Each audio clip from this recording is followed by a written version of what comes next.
techno qu'il a choisi, c'est le Made in Côte d'Ivoire. À 30 km au nord d'Abidjan, il a lancé il y a 10 mois la première usine d'encapsulage de café du pays. Avant d'être mis en capsule, les grains sont d'abord torréfiés, puis moulus, en suivant un processus mis en place par André. On a une dizaine de recettes différentes. Alors la recette d'aujourd'hui, c'est un Arabusta spécial. En fait, c'est une recette spéciale café moulu. C'est en fait le café moulu qu'on commercialise dans notre boutique. L'usine peut produire jusqu'à 120 kg par heure. Mais avant d'être torréfacteur, il y a encore un an, André Bromensa était ingénieur informatique pour les télécoms. En quelques mois, il a dû apprivoiser un nouveau langage. Ouais, mais là, on a un bon taux d'humidité aujourd'hui. À mon avis, en température point bas, on devrait être à 130. Vous y connaissiez avant en torréfaction? Alors, pas du tout. Ni lui, ni moi d'ailleurs. Ni aucun d'entre nous. Voilà, on ne s'y connaissait pas du tout. Mais moi, j'ai suivi une formation de torréfacteur, donc chez le fournisseur de cet équipement. Et puis après, je lui ai transmis un tout petit peu de mon savoir-faire. Et on a fait des recettes ensemble. On a pas mal brûlé de café pour y arriver. Bon, maintenant, on sait à peu près de quoi on parle. Mais s'il maîtrise aujourd'hui la fabrication du café moulu, les capsules, elles, sont beaucoup plus compliquées à produire. Ce jour-là, la machine est en réparation. En fait, on termine le réglage parce qu'on avait eu une pièce défectueuse. Et là, on est en train de procéder à des réglages, à des ajustements en fait. Après remise en route, le patron teste son café et il est satisfait du résultat. Et là, ça remonte mieux là.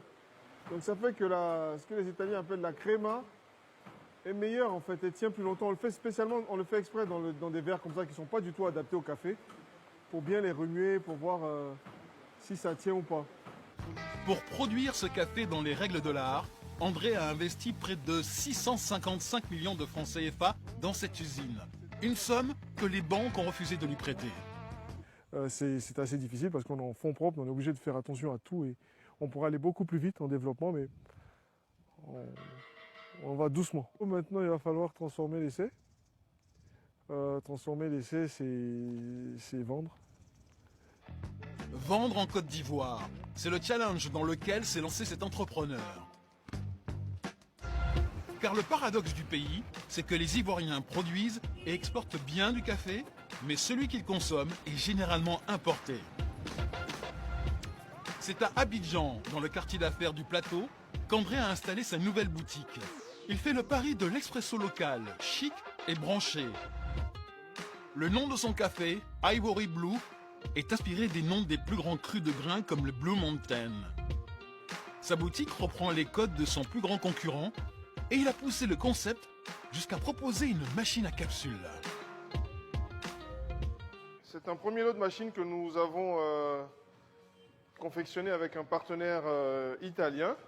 Et les clients aiment bien, c'est assez design. On a un autre modèle en noir qui, je pense, sera le modèle définitif. Prix de la machine, 75 000 francs CFA tout de même. Un peu plus cher que les entrées de gamme de ses concurrents, les capsules, elles, sont 30% moins chères, à 350 francs CFA à l'unité. Un prix qu'il veut réduire une fois, la marque bien installée. Et pour trouver de nouveaux clients, André mise sur un réseau de distributeurs haut de gamme. Ce matin, il a rendez-vous avec Fabienne. Elle dirige un coffee shop et elle est très intéressée pour s'exporter dans toute la sous-région, car le café est le deuxième bien de consommation le plus échangé mondialement après le pétrole.